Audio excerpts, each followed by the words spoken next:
तो फिर उन्होंने कहा कि ये देखिए, मैंने जब इंक्वायरी की तो शुरुआत में मुझे लगा कि सुशांत भी शायद इन्हीं लोगों के जैसा व्यवहार करता था। वो भी ये ड्रग माफिया के साथ ड्रग लेने लगा था और कुछ उनके भी इलिसिट रिलेशंस थे।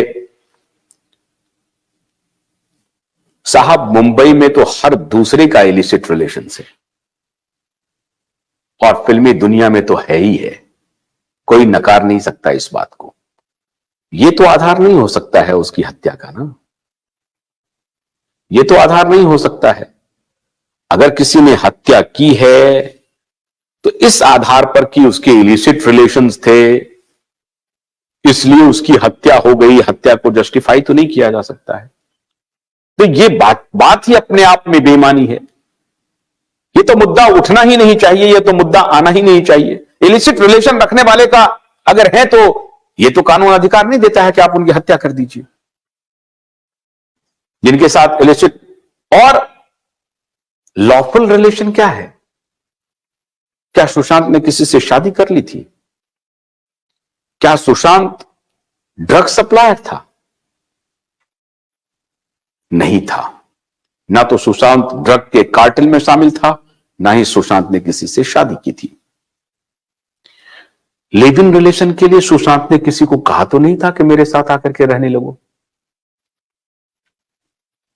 अगर कोई लिव इन रिलेशन में सुशांत के साथ रह रही थी तो अपनी मर्जी से रह रही थी। यह तो कोई आधार ही नहीं है। यह क्या बात हुई? हां, आप यह कह सकते हैं कि जिस तरीके से एसएसआर वॉरियर या क्यूबाइट नेटवर्क और सिटीजन कोर्ट ऑफ भारत इस लड़ाई को नैतिकता के उच्च मानदंड पे लड़ रहा है, वहां थोड़ा सुशांत के उस पक्ष की चर्चा होनी चाहिए। बिल्कुल नहीं होनी चाहिए। मैं मजबूती के साथ यह कहता हूं।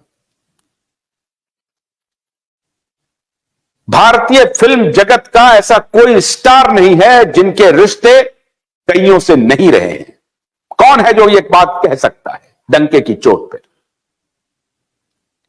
अरे भाई, जो सबसे अभी बुढ़ा घूम रहा है उसके रिलेशंस के चर्चे हर दिन उसके रिलेशन बदल रहे हैं।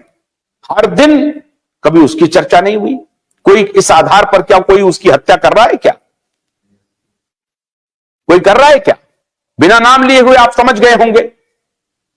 मैंने तो किसी का नाम नहीं लिया, लेकिन हमारे दर्शक समझ गए होंगे, एसएसआर वॉरियर समझ गए होंगे। तो मैंने अपने उस पत्रकार मित्र से कहा कि यह कोई आधार नहीं है। आपने अच्छा काम किया उस वक्त, लेकिन अब आपके आवाज में ऐसा लग रहा है कि फाउल प्ले कह रहे हैं। आपने इतने इतने बड़े एक्सपोजे किए हैं, आप फाउल प्ले क्यों कह रहे हैं? तो उन्होंने कहा कि आशुतोष भाई, मेरी एक सीमा है, मैं फाउल प्ले ही कह सकता हूं। मैंने कहा बिल्कुल ठीक है, आपका कहना, आपका यह प्रेरोगेटिव है, आपका यह अधिकार है, आप कह सकते हैं।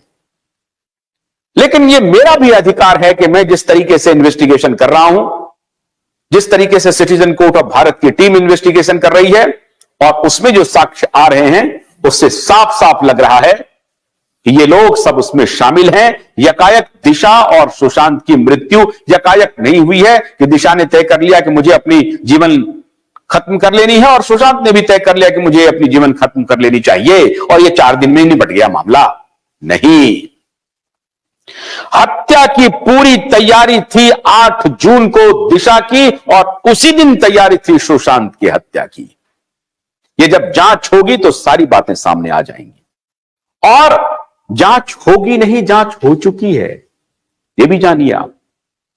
सीबीआई के अधिकारियों के पास सारे डिटेल्स हैं कि कब, किसने, कौन, कहां हत्या की है, सारी जानकारी है।